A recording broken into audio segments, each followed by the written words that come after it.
उषा के 2 बेटे थे, ऋषभ और सुनील। ऋषभ उसका सौतेला बेटा था। उषा हमेशा ही अपने सगे बेटे सुनील को ज्यादा प्यार करती थी।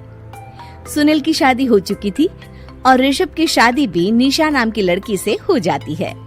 उषा सुनील की पत्नी कीर्ति को ज्यादा प्यार करती थी। एक दिन वो अपनी बहू कीर्ति के लिए साड़ी ले आती है।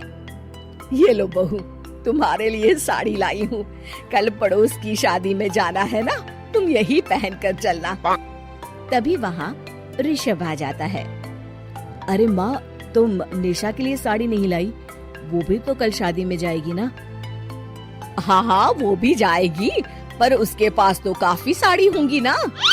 अभी अभी तो शादी हुई है तुम दोनों की, तो उसी में से कोई पहन लेगी वो। ऋषभ ये सुनकर उदास हो जाता है। तब निशा कहती है, आप उदास क्यों होते हो जी? सही तो कह रही हैं मम्मी जी, मेरे पास तो बहुत साड़ियाँ हैं और सारी की सारी नई हैं। मैं उन्हीं में से कोई पहन लूंगी। वो बात नहीं है निशा। माँ मेरे साथ तो सौतेला व्यवहार करती ही थी, पर मुझे लगता था कि मेरी पत्नी के साथ वो ऐसा कभी नहीं करेंगी, पर आज उन्होंने तुम्हारे साथ भी वैसा ही व्यवहार किया। ऋषभ उदास होकर अपने कमरे में चला जाता है। ऋषभ को उदास देखकर निशा को अपनी सास पर बहुत गुस्सा आता है। एक दिन उषा सुनील को कुछ पैसे दे रही होती है। ले बेटा सुनील, ये कुछ पैसे रख ले और बहू को कहीं घुमा ले आ। जी मम्मी जी। सुनील वहाँ से चला जाता है। मम्मी जी, आपने इन्हें तो कभी पैसे नहीं दिए। ऐसा सौतेला व्यवहार आप क्यों करती हैं? बहू, ये किस तरह से बात कर रही हो तुम अपनी सास से? कोई ऐसे सवाल करता है कि अपनी सासू से?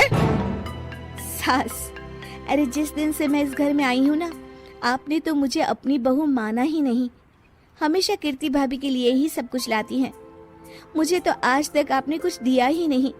क्या मैं जानती नहीं कि आप ऐसा क्यों करती हैं? देख निशा, तू अपना काम कर, समझी? मेरे से बहस करने की कोई जरूरत नहीं है। तभी वहाँ ऋषभ आ जाता है। निशा, माँ से ऐसे बात नहीं करते। तुम जाओ अपने कमरे में। हाँ हाँ, जा रही हूँ। मुझे भी इनसे बात करने का कोई शौक नहीं है। निशा अपने कमरे में चली जाती है और ऋषभ भी वहाँ आ जाता है। निशा, तुमने माँ से क्यों झगड़ा किया? क्योंकि आप तो कुछ कहते ही नहीं, बस चुपचाप सहते रहते हैं। किसी को तो आवाज उठानी होगी ना। कोई बात नहीं निशा, तुम गुस्सा मत करो, शांत हो जाओ। निशा रसोई में खाना बना रही होती है। तभी वहाँ कीर्ति आ जाती है। निशा, तुम मार्केट से ये सामान ले आओ। मैं क्यों जाऊँ? आप भी तो जा सकती हो ना। दिख नहीं रहा कि मैं खाना बना रही हूँ? हाँ तो क्या हुआ, खाना बनाने के बाद चली जाना। हाँ हाँ, खाना भी मैं ही पकाऊं, बाजार जाकर सामान भी मैं ही ले आऊं। खुद तो कुछ करोगी नहीं, है ना? ओहो, जुबान तो देखो कैसे चल रही है। सुनो, तुम अभी आई हो इस घर में, तमीज में रहो, वरना सासू माँ से कहकर मायके भिजवा दूंगी तुम्हें। हाँ। ओह, हाथ लगाकर दिखाओ मुझे, देख लूंगी। बहुत मनमानी हो गई तुम दोनों की, समझी? निशा लिस्ट कीर्ति के ऊपर फेंक देती है। कीर्ति निशा को मारने आती है तो निशा उसका हाथ मोड़ देती है। मर गई रे, छोड़ मेरा हाथ। आज के बाद मुझसे कोई बदतमीजी की तो अच्छा नहीं होगा। कीर्ति रोते हुए अपने कमरे में चली जाती है। उस निशा चुड़ैल ने मेरा हाथ मोड़ दिया, मुझे नहीं रहना इस घर में। अरे कैसी बेकार की बातें कर रही हो? अरे निकालना ही है तो ऋषभ और निशा को निकालेंगे। नहीं, मुझे अलग घर चाहिए। कान खोलकर सुन लीजिए, हम दोनों इस घर से जल्द जाएंगे। आप नए घर का इंतजाम कीजिए बस। मैं इन दोनों के साथ ज्यादा नहीं रह सकती। हाँ, वैसे मैं भी कुछ दिनों से सोच रहा था। अच्छा हुआ तुमने कह दिया, मैं माँ को भी बता देता हूँ। माँ, वो क्या करेंगी तुम्हारे साथ जाकर? मैं चाहती हूँ कि तुम और मैं, बस हम दोनों ही कहीं शिफ्ट हो जाएं, इस सब झमेले से दूर। अरे पर माँ को यहाँ छोड़कर इस तरह से जाना ठीक नहीं रहेगा कीर्ति। वैसे वो तुम्हें कितना प्यार भी तो करती हैं। नाम का ख्याल रखती है, क्योंकि तुम सगे बेटे हो ना, इसलिए। तुम अगर सौतेले होते तो मेरे साथ भी ऐसे ही सलूक करती, जैसे अभी तुम्हारे सौतेले भाई और उसकी पत्नी से करती है। अरे पर फिर भी फिर भी कुछ भी नहीं।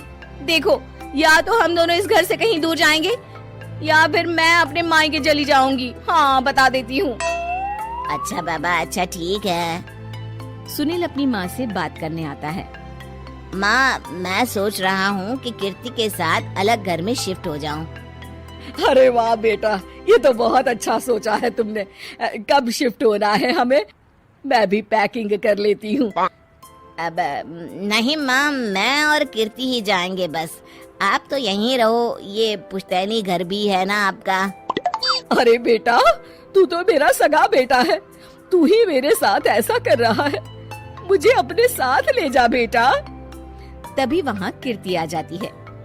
अरे माँ, आपको पता भी है कि किराए के घर में कितना खर्चा होता है, और अगर आपको भी लेकर गए तो और खर्चा होगा। आप तो बस यहीं रहो इसी घर में। कोई बात नहीं सुनील, तुम लोग चले जाओ, माँ यहीं रहेंगी हमारे साथ, हम माँ का ख्याल रखेंगे, तुम लोग अपनी गृहस्थी संभालो। निशा को ये देखकर बहुत खुशी होती है। वो मन ही मन सोचती है, अब आया ना ऊंट पहाड़ के नीचे, अब मम्मी जी को पता चलेगा। बड़ा सगा और सौतेला करती रहती थी, सगा बेटा तो जा रहा है छोड़कर, अब आएगी इन्हें अकल, और नहीं आई तो मैं अल्लाह कर रहूंगी।